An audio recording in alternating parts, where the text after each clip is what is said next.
எல்லோருக்கும் வணக்கம். எல்லோரும் எப்படி இருக்கீங்க? நாங்கள் ரொம்ப நல்லா இருக்கிறோம். இந்த விளாக் பார்த்திங்க அப்படின்னா எங்கள் வீட்டுக்காரர் வேலைக்கு போனதுக்கப்புறம் எப்படி என்னோடய 1 இயர் பேபியை வச்சுட்டு மேனேஜ் பண்ணுறேன் அப்படிங்கிறது தான் இந்த விளாகில் காட்டியிருக்கேன். காலையில் சீக்கிரமாக எழுந்திரிச்சி சமையல் வேலையை முடிச்சுட்டேன். ஏன்னா இப்போல்லாம் குயிக்காக பண்ணுற மாதிரி ரெசிபி தான் பண்ணுறது. இது பார்த்திங்கன்னா ஒரு 1/2 ஹவரில் பண்ணி முடிச்சிடலாம். என்ன பண்ணியிருந்தேன்னா ஒயிட் ரைஸ், முருங்கைக்காய் சாம்பார் பண்ணியிருந்தேன், ரசம் வச்சுருந்தேன். முருங்கைக்காய் பார்த்திங்கன்னா அம்மா வீட்டில் இருந்து கொண்டு வந்தது தான், ஃப்ரிட்ஜில் வச்சுருந்தேன். கொஞ்சம் காய் இருந்துச்சு, எல்லாத்தையும் போட்டு முருங்கைக்காய் சாம்பார் வச்சுருந்தேன்.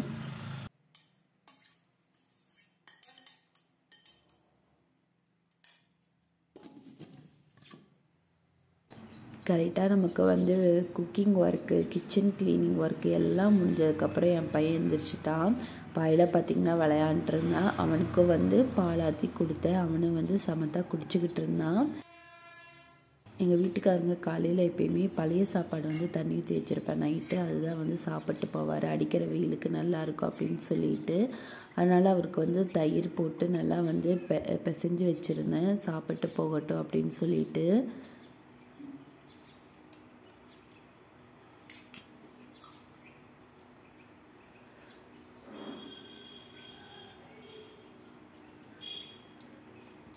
அவருக்கு 8:30 மணிக்கு ஆஃபீஸ் போகணும். ஒரு 8:20க்கு இங்கேருந்து கிளம்புனாலே போதும், ஆஃபீஸ் ரீச் ஆயிடலாம். கொஞ்சம் டைம் இருந்ததுனால அவன் கூட கொஞ்சம் நேரம் விளையாண்டுட்டு இருந்தார். நானும் பெட்ஷீட்டு பாய் எல்லாமே எடுத்துகிட்டு இருந்தேன். அவன் பாட்டுக்கு சமத்தா விளையாண்டுட்டு இருந்தான்.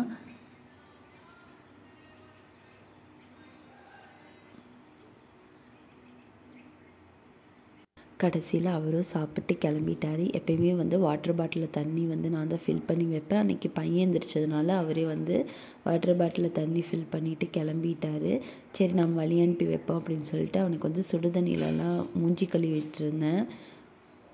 அவரை வழி அனுப்பிட்டு நாம் ஃப்ரெஷ்ஷப் ஆகிட்டு சாப்பிட்டு இருந்தேன். ஏன்னா அவன் இப்போ தான் பால் குடித்தா கொஞ்சம் நேரம் கழித்து சாப்பாடு கொடுக்கலாம் அப்படின்னு சொல்லிட்டு ஃபர்ஸ்ட்டு நான் சாப்பிட்டேன். பக்கத்து வீட்டுக்காரங்க சோயா பீன்ஸ் கிரேவி கொடுத்துருந்தாங்க. அதையும் கொஞ்சம் வச்சு ஃபர்ஸ்ட்டு சாப்பிட்டு அதுக்கப்புறம் முருங்கைக்காய் சாம்பார் ஊற்றி சாப்பிட்ருந்தேன்.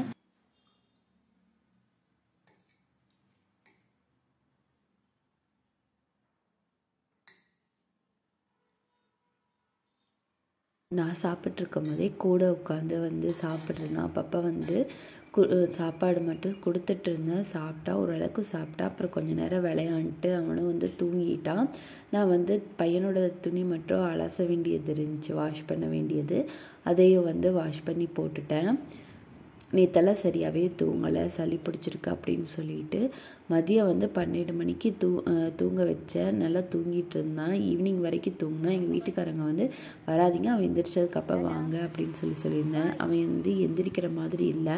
அதனால் 2 மணிக்கு சாப்பிட்டு கிளம்பிட்டார். நான் கீழே துணியெல்லாம் காய போட்டிருந்தேன். துணியையும் எடுத்துகிட்டு மடித்து வைக்கலான்னு இருக்கும்போது கரெக்டாக அவனும் எந்திரிச்சிட்டான். அவர் கிளம்புனதுக்கப்புறம் ஒரு 4 மணிக்கு எந்திரிச்சான். அவனுக்கு தொட்டிலேயே பால் கொடுத்தேன். குடிச்சிட்டு தொட்டியில் விளையாண்டுருந்தேன். சரி அலட்டும், அப்போ எடுக்கலாம் அப்படின்னு சொல்லிட்டு விட்டுட்டேன். தொட்டிலேருந்து எடுத்ததும் கீழே உட்காந்து விளையாண்டுருந்தான். நாமளும் கொஞ்சம் தேங்காய் எண்ணெயை சூடு பண்ணி அவனுக்கு தலைக்கு தேய்ச்சி விட்டேன். சளி பிடிச்சிருக்கிறதுக்கு எப்பயுமே தேங்காய் எண்ணெயை சூடு பண்ணி தலைக்கு தேய்ச்சி விடணும் அப்படின்னு சொல்லிட்டு பெரியவங்க சொல்லுவாங்க. நல்லா தலைக்கெல்லாம் தேய்ச்சி விட்டு அவன் பாட்டுக்கு விளையாண்டுருந்தான். நம்ம சரி துணி மடிப்போம் அப்படின்னு சொல்லிட்டு துணி மடிச்சுக்கிட்டு இருந்தேன்.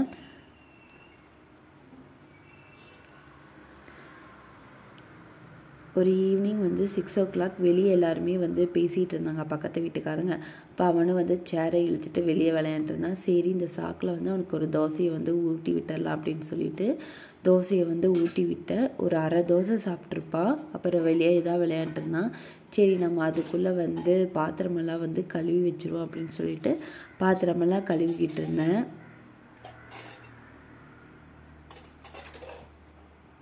பாத்திரம் கழுவணும். எங்கள் அண்ணி ஃபோன் பண்ணியிருந்தாங்க. பேசிகிட்டு இருக்கும்போது கரெக்டாக எங்கள் பெரியம்மா வந்தாங்க.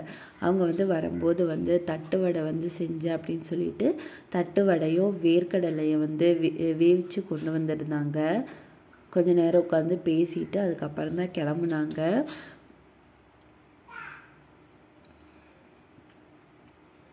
ஈவினிங் வந்து கடைசி வரைக்கும் அந்த துணி மடிக்கவே இல்லை, மடிக்கவும் விடலை. அப்புறம் கொஞ்சம் நேரம் வந்து கட்டில் நின்று வேடிக்கை பார்த்துட்டு இருந்தேன். அதுக்கப்புறம் எங்கள் வீட்டுக்காரங்க வந்து ஒரு 8:30 மணிக்கு வந்துட்டார்.